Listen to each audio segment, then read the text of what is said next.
ورحمة. طبعا هذول الاثنين درس لكم كلكم.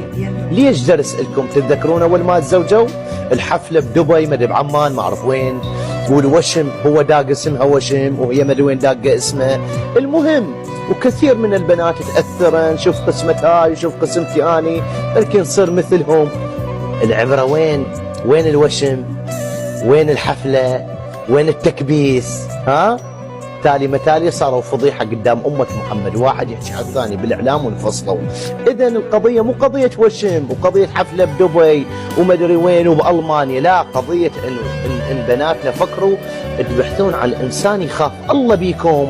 وكذلك شبابنا ابحثوا عن امرأة تعرف الله، تعرف السيدة زينب، تعرف السيدة مستورة بحجاب آل محمد.